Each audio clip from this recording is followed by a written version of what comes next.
Hey, welcome into the Big Ten Huddle presented and brought to you by FanDuel. We appreciate you being here as we have another Penn State head coaching update to get to. This head coaching search has had so many twists and turns. It's kind of been the same names throughout a little bit, a few different names added in here and there, but I think it sounds like things are solidifying a little bit more. But we have our guy Chris here who has some connections and is able to fill us in on a little bit of what is going on. So, Chris, let us know kind of what's going on with the search right now. How are things solidifying? I'll just kind of open it up and just let you go, man. Yeah, sure. So it's a lot of information. It's a little bit scattered, so I'll do the best I could to explain it. It's as of this past week or so, it was basically kind of narrowed down to a pool of six candidates. Not all of these six are still in the running. Mike Elko, Kalen DeBoer, Marcus Freeman, tier one. Then you had Eli Drinkwitz, Jeff Brohm, Brent Key, tier two. So, process of elimination here. I can't say I know exactly everything going on with every single candidate, but common sense, Freeman is very unlikely. So I would probably take him out. Jeff Brohm just got an extension today or very recently. Jeff Brohm was never as high up as people think. So I would probably remove Jeff Brohm from that list as well. Now, two interesting things. Well, three interesting things. Kalen DeBoer, hearing a lot of smoke that he is not happy at Alabama. It's incredible because the guy's doing an incredible job at Alabama. And just from what I'm hearing, the pressure is so big on him at Alabama that if he loses like one more game, even right now, a lot of top boosters reportedly from Alabama are not exactly happy with him, and he's not happy there because of just everything that it entails. I mean, the guy has one loss, and half the people in Alabama like want him gone. So that's kind of interesting. Now, I'm not saying Kalen DeBoer is going to get the Penn State job, but there has been reported absolutely mutual interest. So keep that in mind because from what I'm hearing, they got some big news. Penn State over the weekend, they got a phone call supposedly that really got some people excited, and Pat Kraft and the athletic department excited. Not sure who that phone call is, but it was probably a pretty big name. Next guy, Mike Elko. So he's always been their number one candidate. Kalen DeBoer has always been thought of as the more unrealistic candidate because Mike Elko has always, it seems, there's always been some mutual interest there. The most interesting thing, notable thing with Mike Elko is he's yet to sign an extension. And I think that's notable. Everybody, Texas A&M knows he's up for a lot of he's a big candidate for a lot of jobs now. And I don't know for sure, but I think they offered him I think they did offer him an extension, but he hasn't signed it yet. So that's very notable. And something I would say is watch the actions of coaches over their words. Actions speak louder than words, right? And every single head coaching candidate, every coach at their current position, they're all going to say the same fluff stuff and deflect. They're all going to say, "Oh, don't listen to the rumors. I'm happy where I'm at. I think these rumors are crazy." They all say that. Ignore that. Watch what they do. Watch who signs an extension and who doesn't. Jeff Brohm signing an extension pretty much tells you he's out. Other people holding off, that might mean something. So Freeman out, Jeff Brohm out. Kalen DeBoer seems like he's more, there's a better chance now than what people thought. Mike Elko's always been right there. So the last interesting thing I heard, I'm not sure how accurate this is. I checked with my guy. I do have two guys, but one guy I keep in contact regularly. Brent Key. There's more smoke coming out with Brent Key. And there's some rumors floating around that Brent Key might be ahead of Eli Drinkwitz. That I found interesting. Now, I don't know if that's true. because it's like I said in the beginning, there's different insiders that have their different sources. They talk to different people. I talk to my guy, and then I kind of try to match it up with what other people are saying. And, one guy, like I said, one guy could have Key up here, Drinkwitz down here. He might be ahead of Drinkwitz. And Brent Key is very much in play, as is Drinkwitz.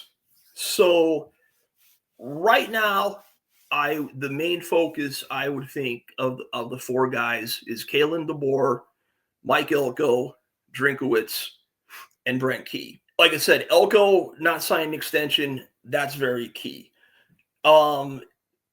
The other thing that people mention is that something going around that they might even hire a GM before a head coach. I don't know if that's true, but there's rumors going around about that now. So that's pretty much where we're at. Like I said, it just seems every week it's a little bit different. The names are all the same. Some guys get eliminated, but the same names are always in there. I can't, for the life of me, guess who it's going to be between those four, to be honest with you. Now, they would prefer, if they could get Elko or DeBoer, that's who they would take. If they can't get Elko or DeBoer, it's either going to be Key or Drinkwitz. The whole playoff thing really complicates this. Now, they don't want to take a chance. They want to try to get somebody in by early December. You keep hearing like December 1st as like a cutoff date. So they want to try to get someone in by early December. I'm not saying December 1st is definite, but in that time frame. I don't know if this has ever been done where a coach like a Mike Elko or Kalen DeBoer could sign a contract with Penn State, a legal binding contract, that he will be their next coach while finishing the season with their current team. I don't know if that's ever happened, but I know, like, I've seen some people talking about that, because the whole situation is, if you have a chance with Kalen DeBoer or Mike Elko, but it's just a verbal agreement, which might not mean anything, and you wait till middle of January or at some point in January, and they back out on you, that's a big risk, and now you're screwed, because now you probably missed out on Drink and Brent Key. So that's the dilemma I think Penn State is facing right now. And I'm not even saying Elko or DeBoer would take the Penn State job, that they're going to leave their current positions, but there's absolutely been mutual interest reciprocated on their behalf. So that's pretty much where we're at. And like I said, I would just watch the actions more than the words and what they're saying.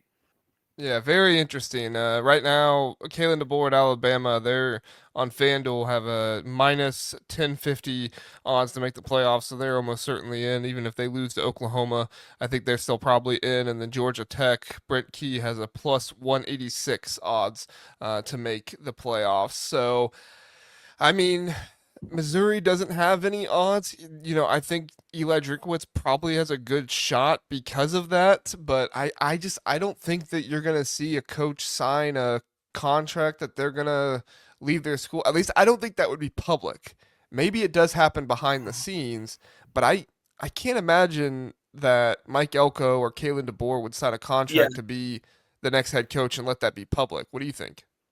No, I don't think, absolutely not. And again, I'm not even stating that's going to happen. I'm just kind of spitballing, and it's kind of like what like from what I've heard and what I've seen reported, that they're just trying to find a way to make that happen, if that's a possibility. Mm-hmm. Not sure if it is, but I definitely don't think it would be made public. But I do think, there's always leaks. Something would eventually leak out. Like I do know Eli Drinkwitz would almost definitely say yes to Penn State if he officially gets the offer. Brent Key, not so sure, but the thing with Brent Key is he would make at least double what he's making now at Georgia Tech. I think he's making $4.5 million at Georgia Tech. I don't know what Penn State would offer him, but it would be at least double. How much that plays a role, I'm not sure. But you would think it would, money's a great equalizer. So, it's just got to strap it in for the ride, or like I said, week to week, it's always something. So, we'll see what happens. But I do think out of those four names, it'll be one of them. Yeah, I think that's really interesting, and it's a really kind of crazy development to think about three SEC coaches in the running for this Penn State job, with everybody saying how much better some of the jobs were in the SEC rather than the Big Ten. Penn State, they seem to be doing just fine paying their buyout, so they don't have to seem to be scrounging up change or anything like that. So I'm not saying that you necessarily want Correct. that to happen, but it does definitely make the program look like they're in better standing when they're actually able to pay the money that they fire a team for. I'm obviously taking shots here at LSU and them not wanting to pay Brian Kelly his full buyout. So, all right. So I think that's pretty straightforward with all of it. I don't really know if I guess let me ask you about one more name, and I don't think he's connected to the to the Penn State job, but maybe this is kind of the same situation that Kalen DeBoer is in a little bit. We heard Josh Pate mention the name Lincoln Riley with some of these head coaching positions. I get he's probably not in the running for the Penn State job, but do you think that's kind of what's going on here a little bit? That there's just some high priority coaches that have different options to go elsewhere, that maybe they're not happy where they are because of, either expectations, lack of funding. I can't imagine Lincoln Riley wouldn't be happy with lack of with the funding. They have the number one. Yeah, no, They did he have the got number one all the recruiting money class, he but yeah, needs out in yeah, LA with USC. I don't know the exact situation with Lincoln Riley. It is very interesting that as he's turning USC around, that there's a lot of smoke that he might be looking to leave. Now, I did read and I did hear that supposedly he's close with some of the top boosters or one of the top boosters at Texas Tech. And why you would go backwards from USC to Texas Tech, I don't know. Maybe he feels like he has a better chance at winning there. It's easier competition. But, Texas Tech, for the people that don't know, has about as good as NIL as anybody right now. Like anybody, like in fact, I think somebody mentioned, I don't know if this was Texas Tech or SMU, but the TV series Landman that was based on a true story about the guy who owned that oil rig company in Texas. There's a guy that sold, I think the guy's worth like $4 billion, and he's a big booster of Texas Tech. I know they got a ton of money. Like Texas Tech is a top 10, if not top 5 NIL school. And some of their one big booster, whoever it is, I remember reading a month ago, straight out came out and said, we will pay whatever we have to. If there's a 5-star that's tinkering or wants to transfer out of somewhere, we will pay for them. So I think that might be appealing to Lincoln Riley. I don't know why he would want to leave USC to go to somewhere like an LSU and kind of make a lateral move.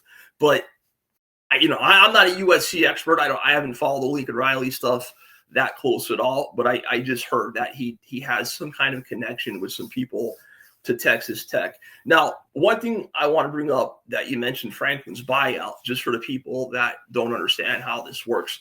Everybody was saying, oh, they can't fire Franklin. They'll never fire him. The $56 million buyout, who's going to pay it? Penn State's not paying $56 million. I don't know the exact specifics. I'm not a lawyer, but how this works is in his contract with Penn State, there was some kind of clause that stated he had to actively search for another job if he were to be fired or leave Penn State. Now, being that he is probably going to get the Virginia Tech job, that offsets his buyout. I don't know what kind of salary he'll get at Virginia Tech, but I know that kind of offsets his buyout. Like if he was making $9 million a year at Penn State and say Virginia Tech offers him $7 million a year, $6 million a year, then maybe instead of having to pay him $9 million, Penn State, however many years towards his buyout, they pay him the difference, $2-3 million. I know that there's no way Penn State does not have to pay the full $56 million. Now, because he's going to be a head coach somewhere else, and whatever his salary is at that school affects his buyout and offsets a lot of the costs that Penn State would owe. Now, as far as money goes, Penn State is in the best shape it's ever been money-wise. They've always had this is crazy. Listen, just to like transition this into an NIL thing. So they're in the best shape they've ever had money wise. I've heard anywhere between NIL revenue and now this Adidas deal, probably up to around $25 million they have now to build a roster with everything combined. And, like I said, Franklin did not want to pay recruits top money. He was so scared of upsetting his locker room. Okay, well, if you have a corner like an AJ Harris or another a veteran corner that's maybe making $200,000, how do I give a true freshman $400,000? But that's the name of the game as a coach. And he didn't want to hire a GM. He didn't want to hire an actual, real NFL style GM. Craziest story about NIL that I've heard recently. I've mentioned the name Joey O'Brien a lot, who's a top safety recruit from Pennsylvania, of the 26th class, committed to Notre Dame. On these official talks or official visits, like from my understanding, and I don't know if every school is like this, from my understanding, when you go on your official visit, that is where the NIL talks really come into play. That's where the offer is made. When I have from a really good, pretty reliable person that reported this, that Penn State did not offer on Joey O'Brien his initial official visit. They offered him nothing when they sat down to talk about it. And then the family, on the official visit, the family went out bowling or something like that. They could tell the family was pissed off, one of the coaches. So then they scrambled and they got him a deal. I mean, this is crazy. Like, this is how bad he was with NIL. They didn't even want to talk about an NIL deal with Emmanuel Iheanacho and promise him any kind of money unless Iheanacho said that Penn State is in his top two.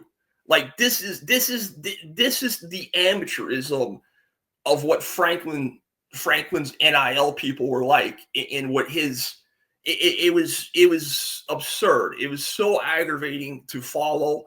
The biggest thing I'm thankful for is that whatever this next coach is going to be, he's going to have a strong NIL game, because that's what Pat Kraft wants. He wants an NFL style GM. He wants it to be run like an actual semi-pro NFL type team, just like others do.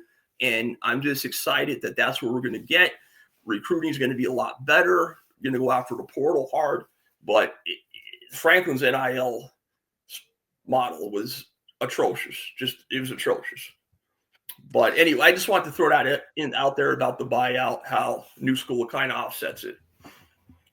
Yeah, no, that's really good information. I think that, there's a lot of information like that behind the scenes that is not really making it out there in the national media as much. And it's, you got people saying, oh, they should never fire James Franklin. And it's like, well, if you knew what was going on behind the scenes a little bit more and how frustrating it was with no GM, NIL, different, giving James Franklin pretty much everything he wanted, and he still wasn't able to produce wins for you. And at the end, he was regressing. It makes a whole lot of sense that Penn State decided to move on. And, based on the options, it doesn't look like they're going to get some scrub. If they get the top two or even the top four in this, I think it's going to be really good. So just to recap, top four looks like it is Mike, Elko, and Kalen DeBoer as the kind of tier one right now.